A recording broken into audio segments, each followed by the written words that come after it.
What I got, you can't buy. It resides between my eyes. Walked through the fire, came out better on the other side. See, life's like a beach if you find the same. And right now, I'm feeling like 100 grand. You are listening to Inspired Insider with your host, Dr. Jeremy Wise.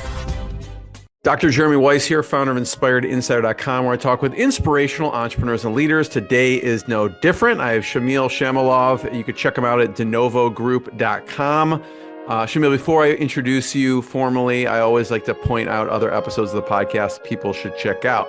Since this is part of the Top Agency series, we had on Kevin Hurrigan. Kevin Hurrigan runs Spinutech. He is an agency, Shamil, since 1995. So it was really interesting to hear the evolution of the agency space, the internet, and business over that time period, and just hearing some of the ups and downs during the different decades.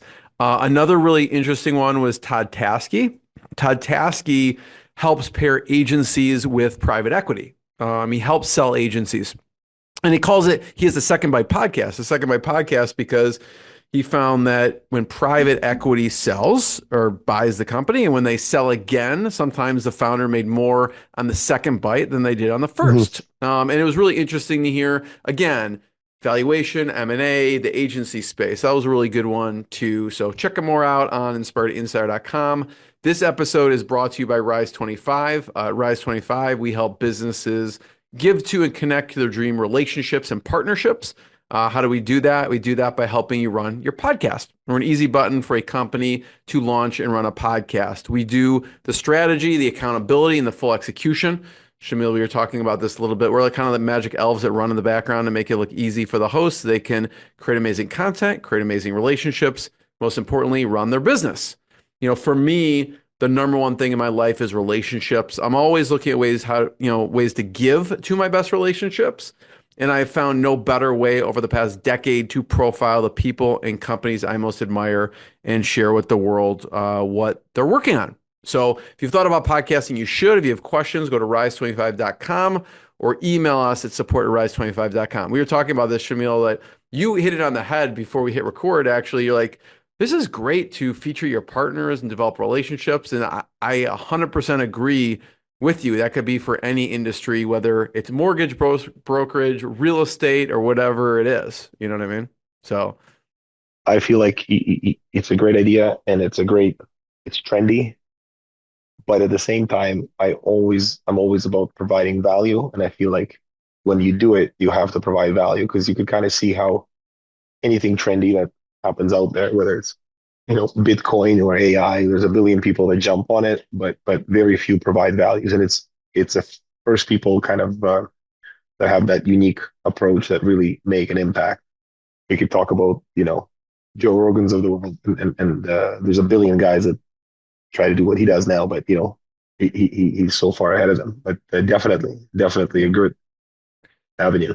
So I'm going to formally introduce you. Shamil Shamilov is the CEO of dNOVO Group. He has over 13 years of experience in business development and online lead generation, and actually, is really focused on the vision and strategy and implementation and helps generate leads in business for other companies and businesses. So we'll check it out at dNOVOgroup.com. And if you're listening to the audio, there's a video piece. I'm going to share my screen here.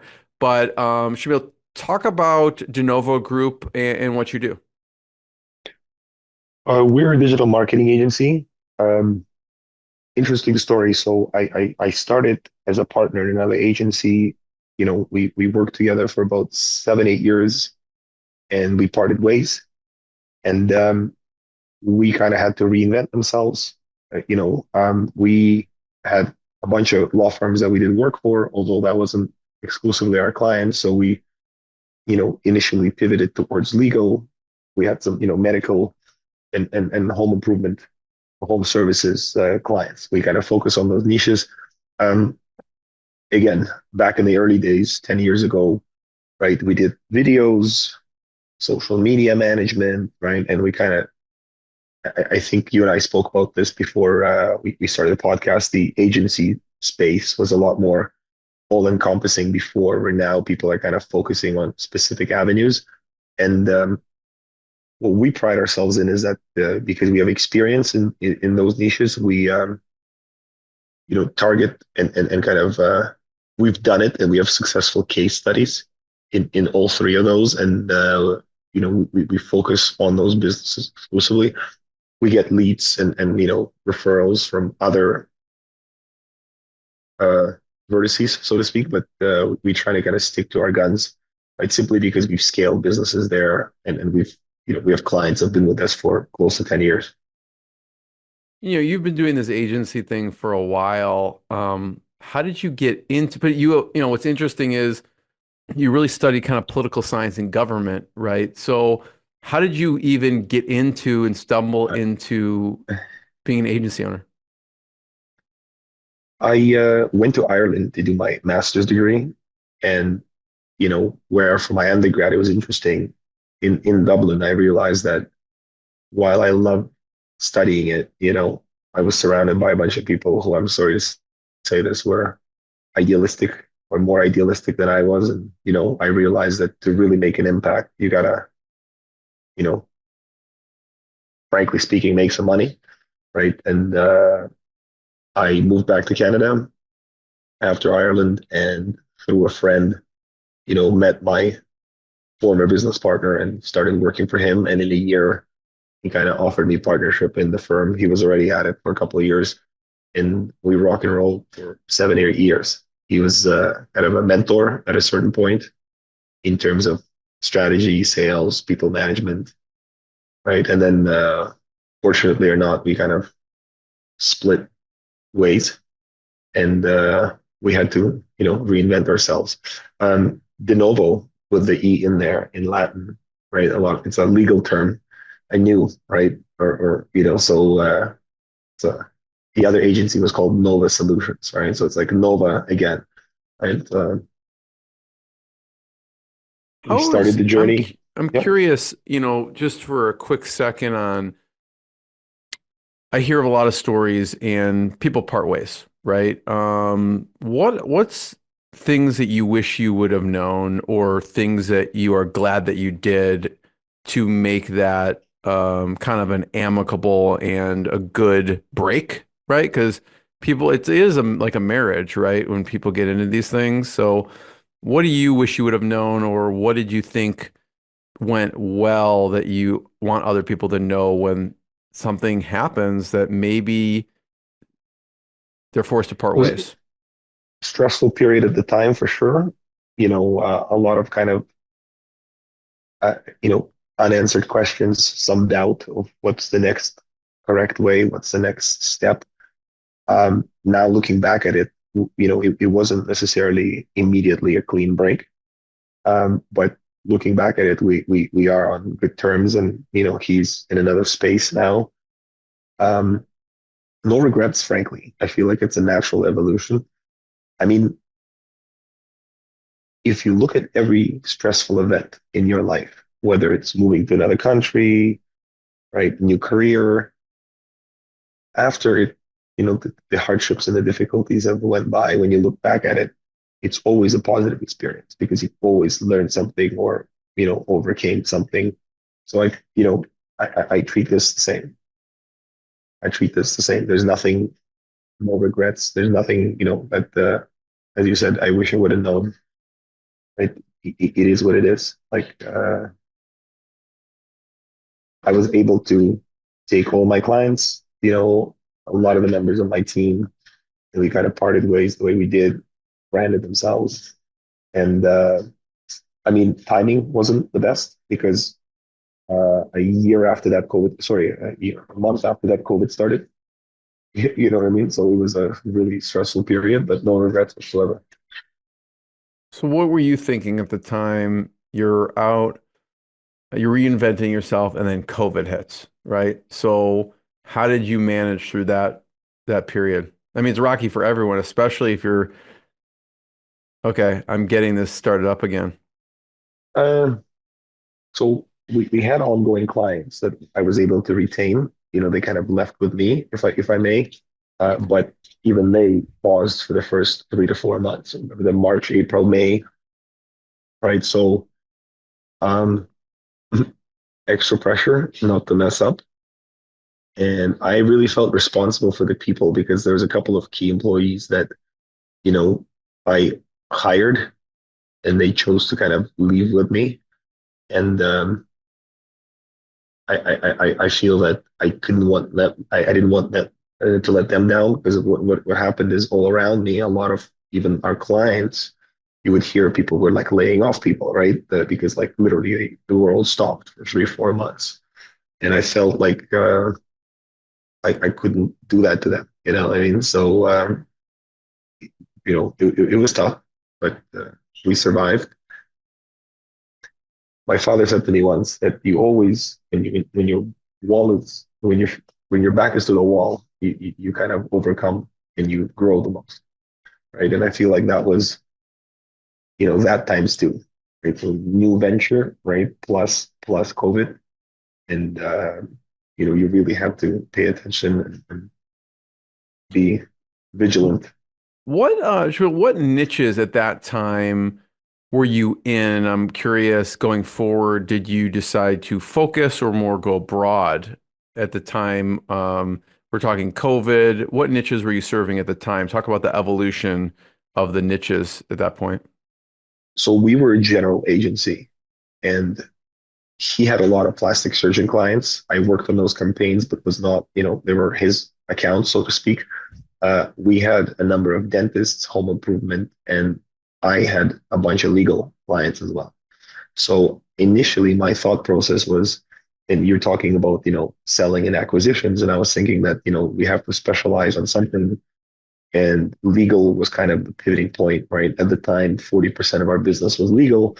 Having said that, because I've been doing that at the time for whatever 7 years, we kind of got referrals from other niches. So we kept the medical space and we kept home improvement space. And at one point or the other, we invested more in legal clients.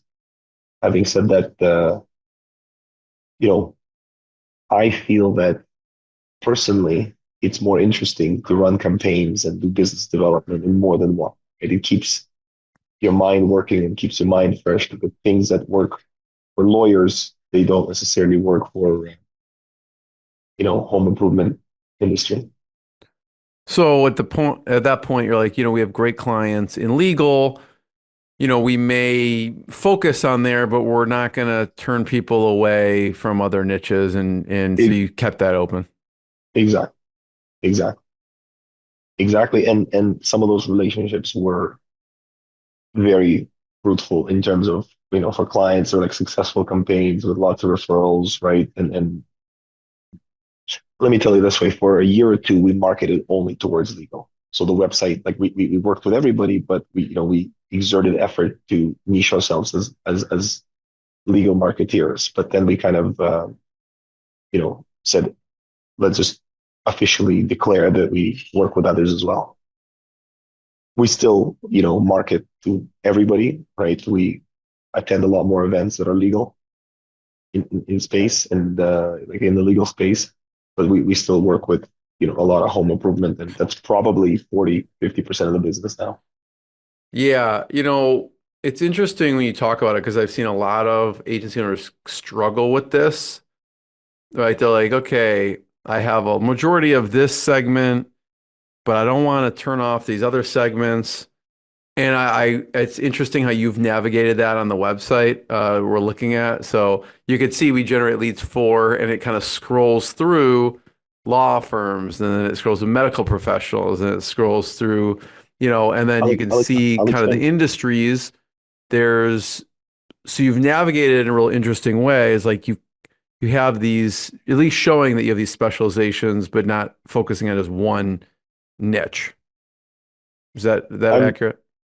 Yeah, yeah, and look, there are a ton of agencies that do like just literally. There's a company that does literally pavers and asphalt, right? And they niche themselves as that.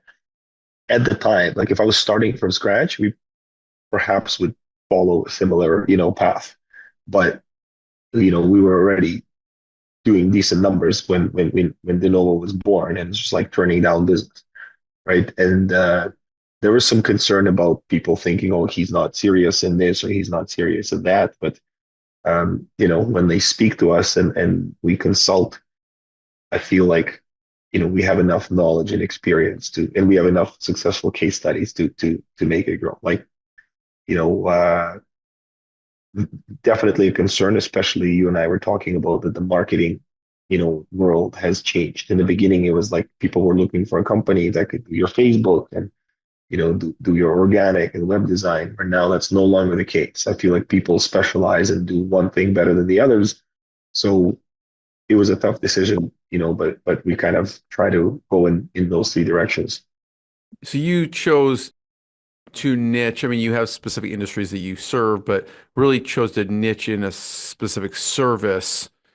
Talk about the evolution of the services. You said like way back when we did a little bit of everything. Talk about how that evolved.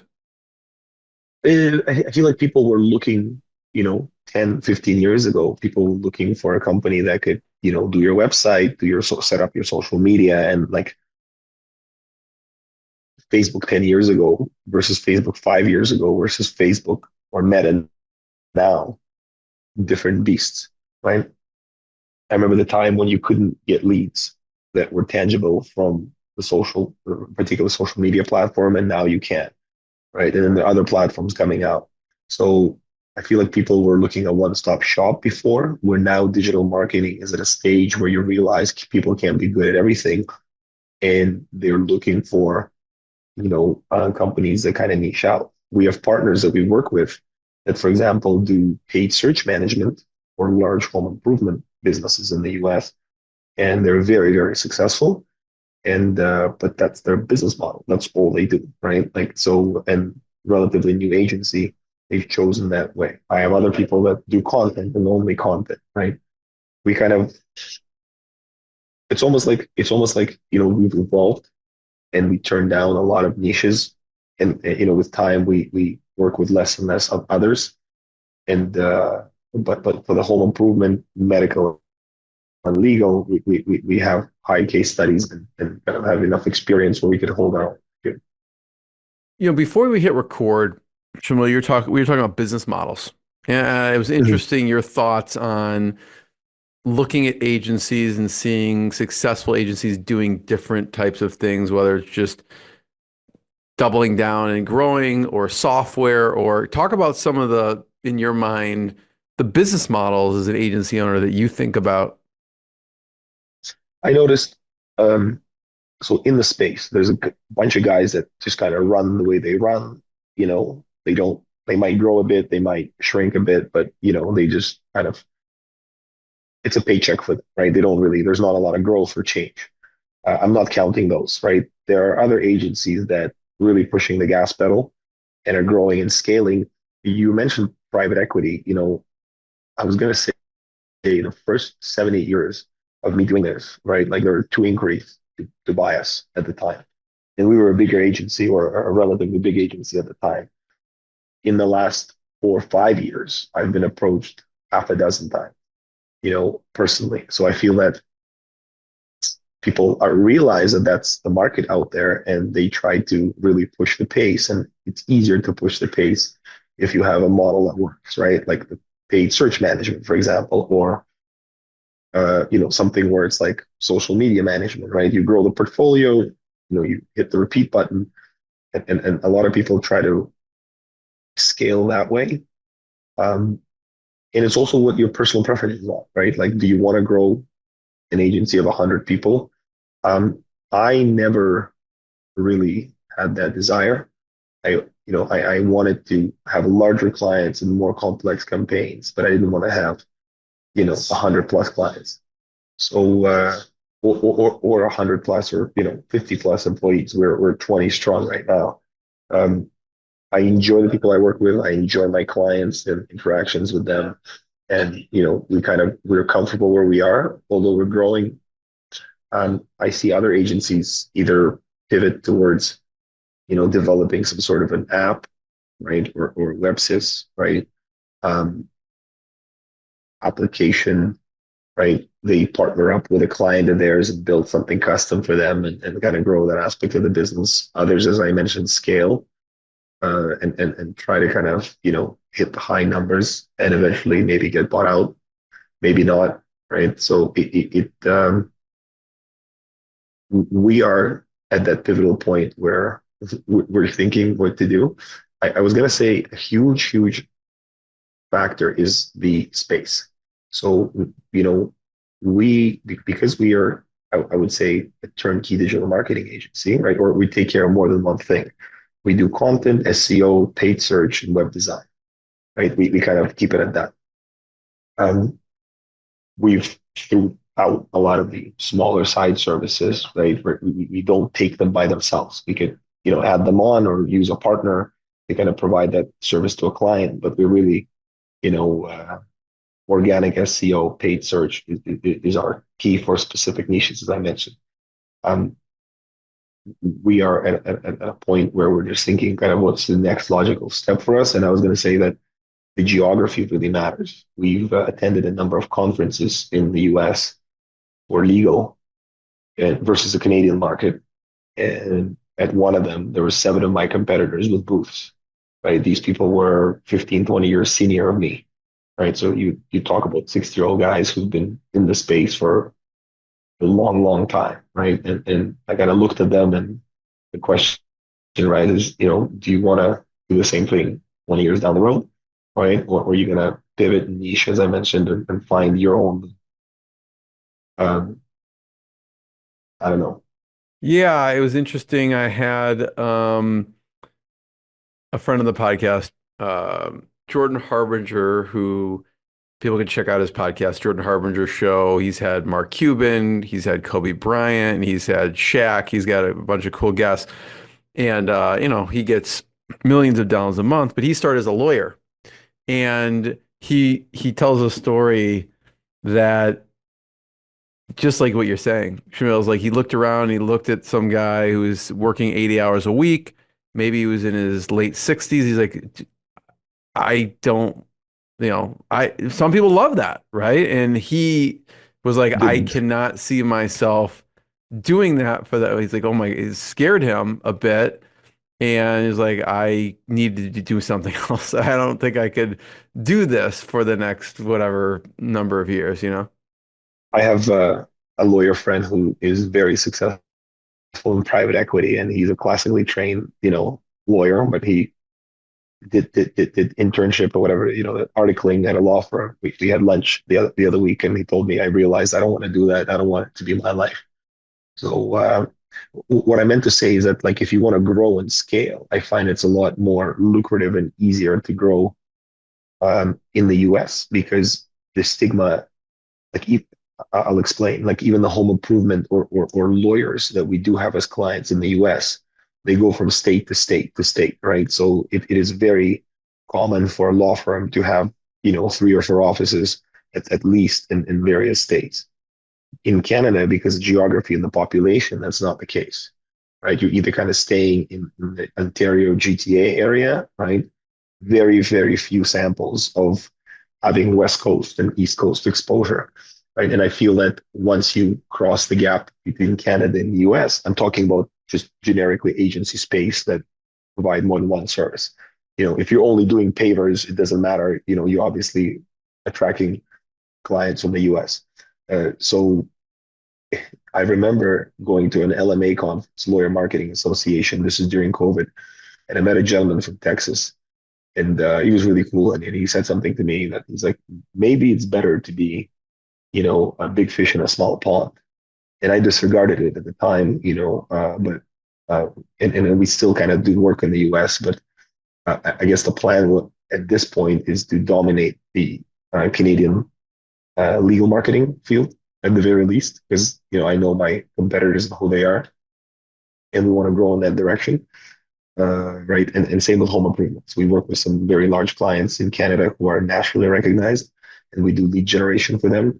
So to kind of have that reputation as the go-to boutique guy, right? I feel the geography in this case helps me, right? It's a, you know, could it be easier to scale if we were in the US? Definitely, but at the same time, more I guess less competition and you know, tighter market where everybody knows everybody.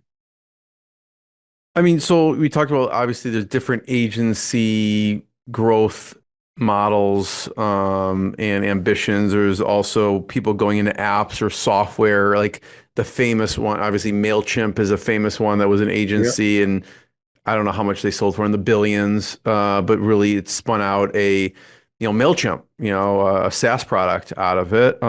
Another one that we were talking about was equity piece, right? Mhm. And so I'd love to hear your thoughts on, I know, I don't know really all of the business models from Gary V, right? Gary Vaynerchuk, if people have checked out his books, but I know at one point, I don't know if he still is, but they were, bringing on brands and using the agency as a engine to build those brands, and maybe they'll keep them, maybe they'll sell them. I don't know what they're going to do, but um, talk about the equity piece with companies and your thoughts.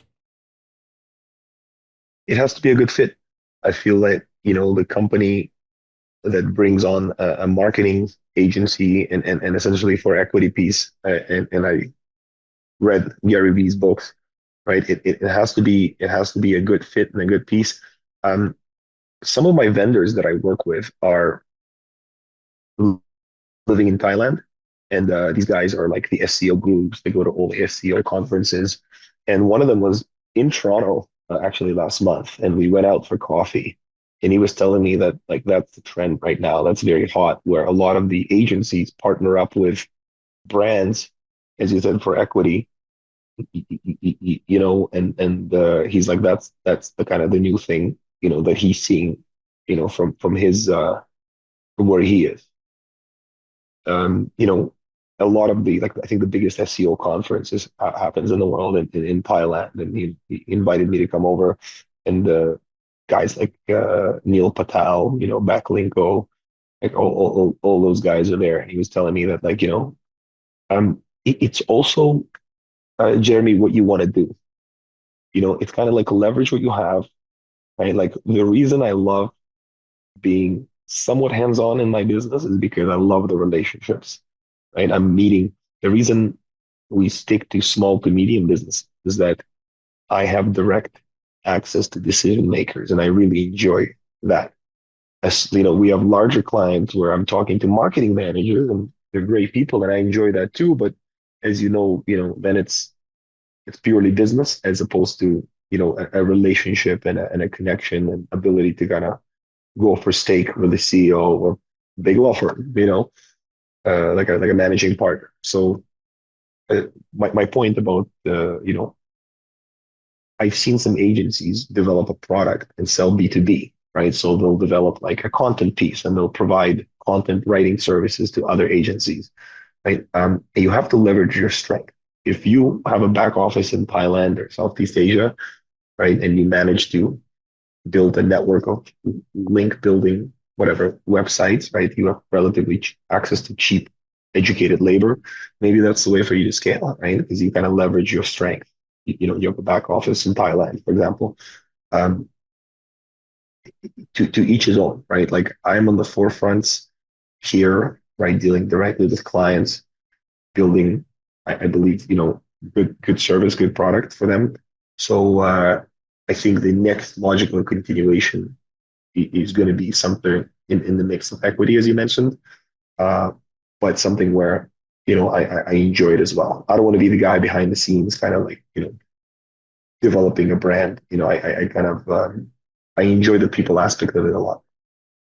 Yeah, I just had Andrew Morgans on the podcast from Marknology, and they specialize in Amazon businesses, right, and doing marketing on Amazon. And he was telling me there's one brand, and like you said, maybe it was just a fit. He was talking about how he was working with them, and he took an equity stake in it, and then they sold the company, and it was because he was kind of the growth engine, helping with the growth engine behind that. So for that one, it worked out. For maybe others, it wouldn't work out. So it's an interesting model to think about. And I don't know, he didn't share the details if maybe they were paying him a small, not, we were talking before we hit record.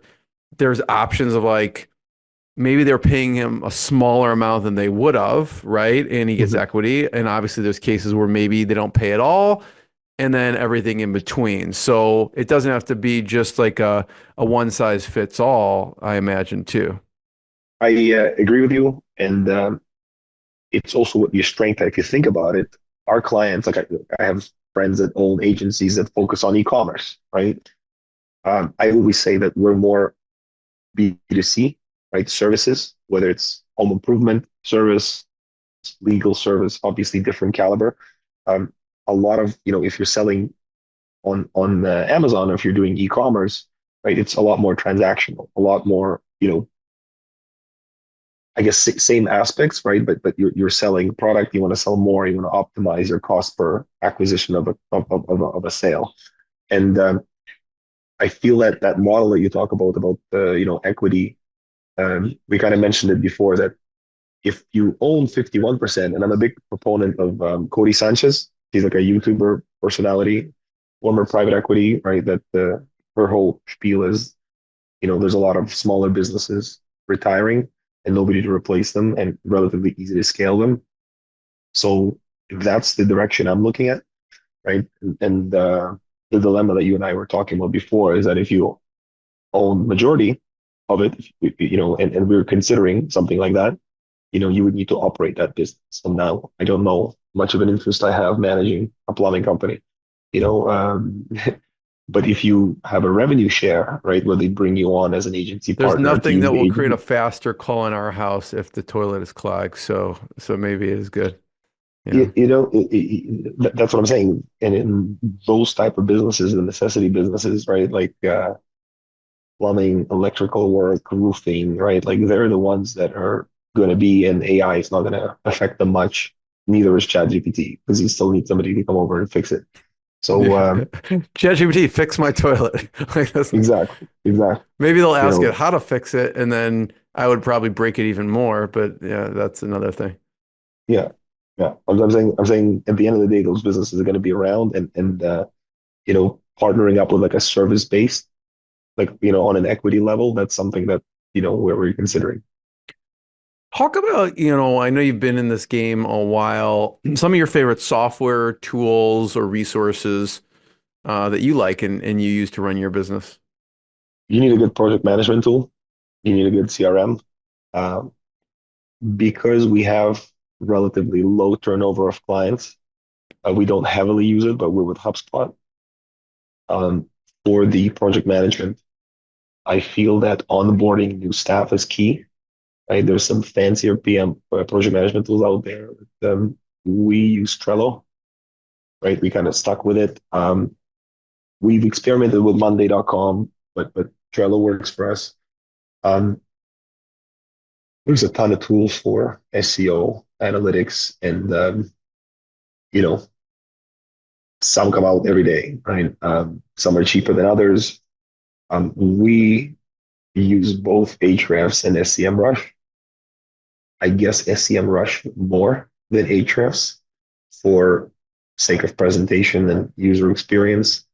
We use Ahrefs for a link analysis more heavily, right? Bright Local for Google My Business listings and optimization. You know what I find?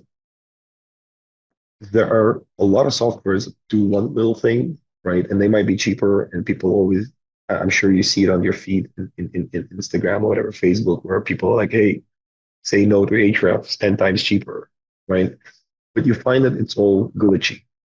And I find that sometimes it's better to pay more, right? To use something reliable, call it a day, and optimize its use, as opposed to always try to find the new best thing that would be, $100 cheaper a month. And there's so many of them coming out. Time is of the essence, and AI, ChatGPT, kind of like you could literally ask it for all the softwares. How are you going to test them out? You're going to read reviews, right? Those reviews might be biased, or so you have to physically use all that. Reddit helps, and Quora helps, and firsthand using those tools also help.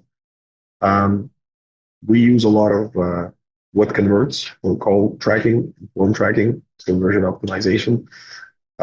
when we run our paid campaigns. We're also use CallRail for some of our clients, but prefer kind of what converts. Um, Other than that, I mean, there are certain plugins and softwares and addition to websites that we advocate for each of the niches we work with. There's a hot little thing called Intaker for legal field, right? It's like a little video chat that pops up with the face of the lawyer, right? How can I help you, right? And they're like pre-recorded messages that lead you into a funnel. They're very hot. They've been kind of like going through a lot of we see more and more law firms use them, but then they're pretty expensive, and some people say they don't really work, right? So I let the client, like we kind of give them options, and if they feel like it's an issue in the firm, we provide options for them to solve, right? But you got to understand that different businesses have different business models of how they operate. So Shamil, I love that. Actually, I'm going to look at Intaker. There's an interview I did with Delphi. I don't know if you've ever seen it, Delphi.ai, and it lets you. So I had the founder on, but I interviewed his AI version, just me and his AI version, video version. It's fascinating. Then I put on the end of it the actual like shorter interview with the person, but I'm sure I'm wondering if people use that in the law firm space. But it's fascinating. I literally had like a regular interview with this AI version. how realistic was it? It was pretty phenomenal, actually. I would Yeah. ask you for the link because Yeah. look, there's so the type type 9 form, right? Like the type form, that's a software. They developed a product called Video Apps. Oh yeah, I've used that. So Yep. I've used it too. I've installed it on some clients, and then I have clients that are just like too shy to be on camera.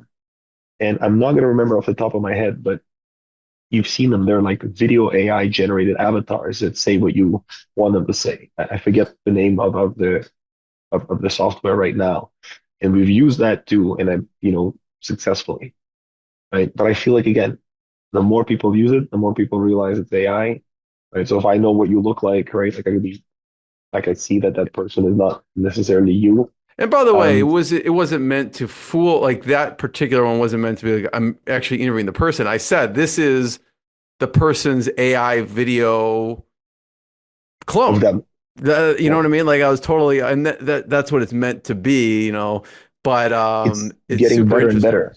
I've seen chat conversations that are very authentic. Recently, a lawyer, and I'm not gonna obviously name the firm, but I love the drive for innovation, but somebody pitched them to have like an automated AI receptionist. And these guys do litigation. And some of the partners jumped on the idea, right? And then like me and the office manager kind of put a stop to it because you could tell it was AI. And I said, listen, if you were, as you said, fixing toilets, right? Or customer support for an appliance repair store, right? But you're doing complicated matters with highly intelligent and capable people, that would definitely be a turnoff and ruin our conversion. I would love to have this conversation in 5 years. I feel that, even having an autoresponder who can have a conversation on the phone would become indistinguishable from a real person and would kind of improve the conversion for many, many websites because believe it or not, we still have clients who don't have a protocol of properly answering phone and getting back to the client. They're very old school. All right, when that comes out, Shamil, I'll share it with you. You'll let me know what you think. I just want to be the first one to thank you. Everyone, check out dNOVOgroup.com to learn more and more episodes of the podcast. And we'll see everyone next time. Shamil, thanks so much. Thank you, Jeremy, Thanks, for having everyone. me. Cheers. What I got, you can't buy. It resides between my eyes. Walked through the fire, came out better on the other side. See, life's like a beach if you find the sand. And right now, I'm feeling like 100 grand.